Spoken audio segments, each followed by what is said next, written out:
تیرا دے پانی منگے تے میں خون نہ دے گیڑا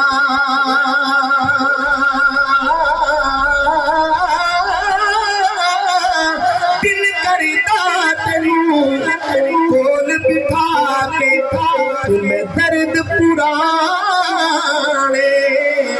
چھیڑا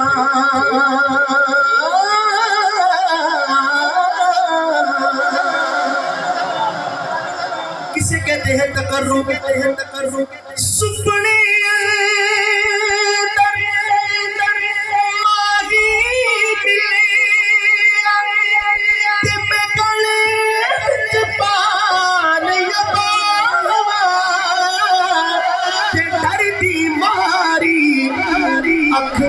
کھولا کتے پھر بچھڑنا جاواں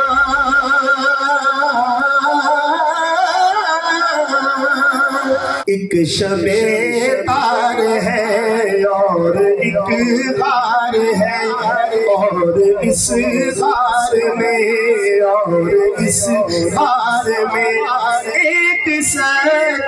ہے اور ایک سچائی ہے ایک سچا ہے اور ایک سچائی ہے ایک محبت ہے اور ایک محبتار ہے مولانا زبیر صاحب کلام آپ نے مشکل شروع کروا دیا ہن میں کی کراں پھنس گئی جان شکنجے اندر لیکن مشکل ہے نہیں غار کا واقعہ چھوٹا سا اس کے ارد گرد یہ سارا کلام گھومتا ہے شاعر کے دیکھنے کا انداز عام آدمی سے ذرا ہٹ کے ہوتا ہے تو شاعر نے اس واقعے کو کس نظر سے دیکھا اور کیا کیا وہاں سے مفاہیم اور مضمون نکالے اور اس آزاد نظم کے اندر بیان کیے تو کوشش کروں گا کہ ذرا آسان انداز میں پڑھوں لیکن آپ اس کو اس طرح نہ سنیں جیسے پشتو پڑھی جا رہی ہے پوری طرح جاگ کر پوری محبت کے ساتھ ایک شب تار ہے اور ایک غار ہے اور اس غار میں ایک سچا ہے اور اب شاعر کیسے موڑ کاٹتا ہے آپ تو شاعر ہے نا یعنی یہ کہا جائے دو بندوں کے بارے میں پوچھا جائے کہ یار وہ دو بندے کیسے ہیں تو کہیں یار ایک تو ان میں سے سچا ہے اگلا مفہوم کیا ہونا چاہیے لیکن شاعر یہاں پہ اپنا ایک عجیب تخیل پیش کرتا ہے وہ کہتا ہے ایک سچا ہے اور ایک سچائی ہے جب بولی بولو سبحان اللہ اور آہستہ کہو سبحان اللہ تسی تو آہستہ مطلب بھی نہیں سمجھ رہے یہ دیکھیں علماء کرام بھی تحقیق فرما ہے عام طور پہ مثال دی جاتی ہے زید عدل دیتے ہیں نا مثال یعنی زید عدل کرتے کرتے جب اس مقام پہ پہنچ جائے کہ اب اس کا دیکھنا بولنا کام کرنا ہر چیز سے عدل ٹپکے یعنی سراپا عدل بن جائے کہتے ہیں زید عادل نہیں ہے زید تو عدل ہے سراپا عدل ہے تو شاعر نے کہا ایک سچا ہے اور ایک سچائی ہے ایک محبت ہے اور ایک حبدار ہے میرے اعتماد پہ کہہ دو سبحان اللہ نہ بھی سمجھ آئے پھر بھی بولو سبحان اللہ ایک سچا ہے اور ایک سچائی ہے ایک محبت ہے اور ایک حبدار ہے بے پناہ پیار ہے بے پناہ پیار ہے بے پناہ پیار ہے بے پناہ پیار ہے بے پناہ پیار ہے بے پناہ پیار ہے کس پہ شاہ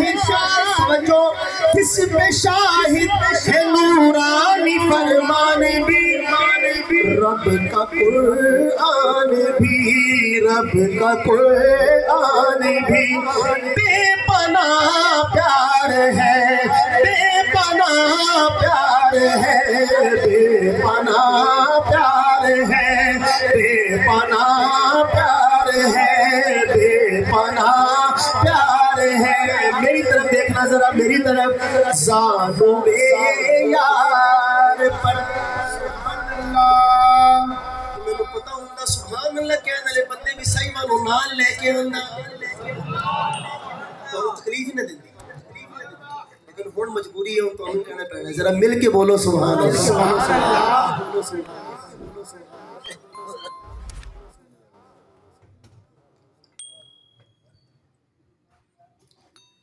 سبحان اللہ۔ سانو یار پر یار فی الغار پر، دولتیں دو جہاں، دو جہاں، دو جہاں، دولتیں دو جہاں،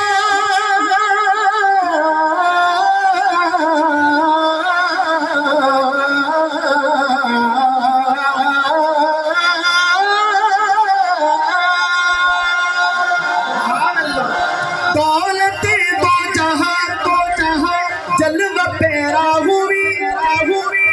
فیض فرما ہوئی۔ خیر پرو والوں دو منظر ہیں الگ الگ۔ پہلا منظر معراج کی رات، عرش معلی پہ جا کے سرکار دو عالم نے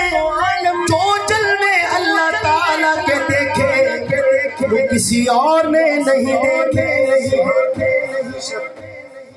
اور اگلی بات پوری کرنٹ والی سبحان اللہ، بینی اسی طرح ہجرت کی رات غار کے اندر صدیق اکبر نے جو جلوے سرکار دو عالم کے دیکھے وہ کسی اور نے نہیں دیکھے۔ گود میں رکھا ہوا ہے سر، دیدار کر رہے ہیں ان آنکھوں کا جو اللہ کا دیدار کر کے آئی ہیں۔ کامران بھائی پنجابی شاعر کہتا ہے کہ صدیق زبان حال سے کہتے ہوں گے سرکار کی آنکھوں کو دیکھ کے کہ جنہ اکھیاں دل پر تکے او اکھیاں تک لیا تو ملیو دے ساتھ ہوئے آسان لگ پئیاں۔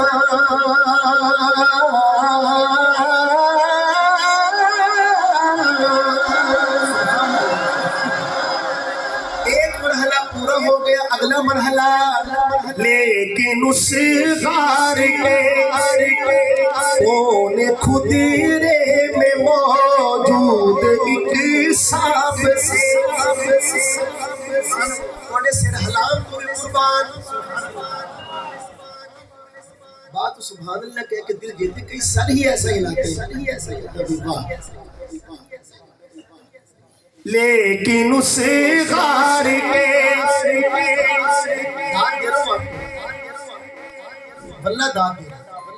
لیکن اس غار کے کونے خدیرے میں موجود ایک سانپ سے یہ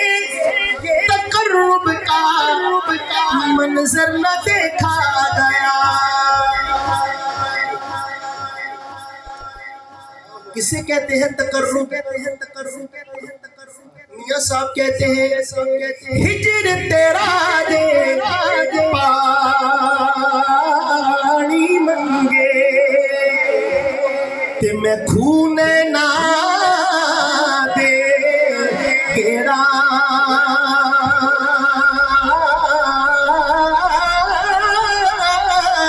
دل کرتا تینوں کول بٹھا کے میں درد پرانے چھیڑا۔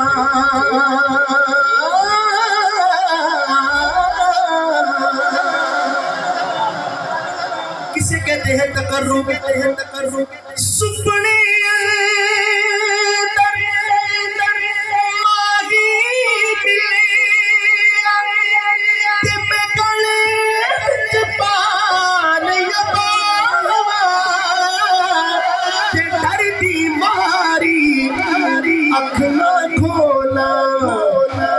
پھر بچھڑنا جاواں،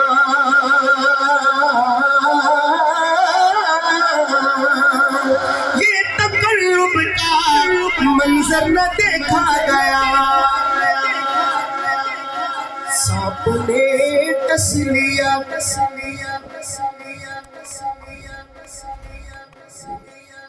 سانپ نے ڈس لیا، سانپ کے زہر سے ضبط سیدھی کے اکبر کا ٹوٹا ملنا، سانپ کو کیا خبر، اگر کہہ سکے یہ جملہ میرے ساتھ کہے، سانپ کو کیا خبر، سانپ کو کیا خبر، بے پناہ پیار ہے، بے پناہ پیار، سانپ کو کیا خبر، اس کی طرح آنکھ سے ان کے رخسار تک رک رہی آب، مہر میں خواب تک جو سفر ہو گیا، معتبر ہو گیا، ہجرت کی رات ہی نہ فقط ہم سفر رہے، سیدھی سے ہماری کعب نبی عمر بھر رہے، ایسا نہیں کہ صرف رہے زندگی میں ساتھ، اب بھی وہ ان کے ساتھ ہے مد نظر رہے، بے پناہ نبیوں کے بعد بندوں میں افضل ترین ہے۔ آخری شعر، یہ جو خلفائے راشدین ہیں چاروں، ترتیب تو آپ کو معلوم ہے نا ان کی، لیکن ان میں سے جو سیدنا علی ہیں وہ جانشین ہیں حضرت سیدنا عثمان کے، اور عثمان جانشین ہے حضرت سیدنا عمر کے، عمر جانشین ہے سیدنا صدیق اکبر کے رضوان اللہ علیہم اجمعین۔ لیکن سوال یہ ہے اے اہل فکر و نظر کہ حضرت صدیق اکبر کس کے جانشین ہیں؟ سوچ لیں تھوڑا سا، ٹائم ہے آپ لوگوں کو کھلا، مولانا صاحب جو تک نہیں آئے آپ بیٹھے ہیں، سوچ لیں کس کے جانشین ہیں؟ حالانکہ ترتیب تو یہ تھی کہ کلما ہلک نبی خلفہ نبی، کہ جب بھی نبی دنیا سے جاتا تھا تو اس کا جانشین کون بنتا تھا؟ نبی بنتا تھا، یہ سرکار کا فرمان۔ لیکن آپ نے فرمایا انا خاتم النبیین لا نبی بعد، میں آخری نبی ہوں، میرے بعد کوئی نبی نہیں، تو سرکار کا جانشین کون ہوگا؟ کیسی شخصیت ہوگی؟ اور آپ سنتے ہیں یہ بات کہ اللہ تعالیٰ فرماتے ہیں الحمدللہ رب العالمین، اور فرماتے ہیں وما ارسلناک الا رحمتا للعالمین۔ تو علماء اس سے جملہ نکالتے ہیں اور فرماتے ہیں جہاں جہاں تک خدا کی خدائی ہے وہاں وہاں تک مصطفیٰ کی۔ تو ایک طالب علم ہونے کے ناطے میں آپ سے یہ عرض کروں تو ناراض نہ ہونا کہ جہاں جہاں تک مصطفیٰ کی مصطفائی ہے وہاں وہاں تک صدیق اکبر جانشین پیمبر ہے، اتنی ہے۔ اور اگلا جو آ رہا ہے مصرع پوری منقبت کا، اگر یہ آپ تو جانتے ہیں اس بات کو کہ بعض دفعہ ایک مصرع اتنا وزنی ہوتا ہے کہ کئی کلاموں میں بھاری ہوتا ہے، وہ بلکہ ایک لطیفہ بھی ہے کہ وہ شعر کہا تھا، غالباً میر نے کہا تھا کہ تم میرے پاس ہوتے ہو گویا جب کوئی دوسرا نہیں ہوتا، بڑا اچھا شعر تھا۔ تو غالب نے کہا کہ تم یہ میرا پورا دیوان لے لو، یہ شعر مجھے دے دو۔ ایک بندہ سنا رہا تھا ذوق بنانے کے لیے، لیکن جس کو سنا رہا تھا وہ آگے کاروباری بندہ تھا، بزنس مائنڈڈ۔ وہ کہنے لگا پھر سودا ہویا کہ نہیں؟ انہوں نے کہا نہیں، سودا نہیں ہو سکا، جو کہ انہیں 1.5 دیوان مانگ لے تو پورا ہون تو پہلے غالب صاحب دنیا تو یہ سودا نہیں ہو سکتا۔ تو بعد دفعہ ایک مصرع جو ہوتا ہے وہ کئی کلاموں میں بھاری ہوتا ہے، اور دوسرا مصرع وہی ہے محبت کے ساتھ۔ اس سے زیادہ میں کیا بات کروں۔ نبیوں کے بعد بندوں میں افضل ترین ہے، سلطان کائنات کا وہ جانشین ہے۔ اتنا ڈھیلا نہیں پڑھنا، ذرا سبحان اللہ آنی چاہیے اور پورے کرنٹ والی۔ نبیوں کے بعد بندوں میں افضل ترین ہے،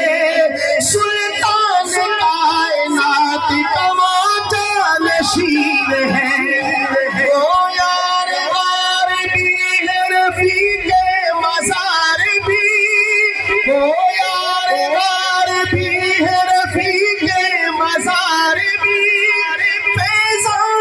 اس کی ذات وفا کی امین ہے، بے پناہ پیار ہے۔ Abdul Hannan official YouTube channel, please subscribe.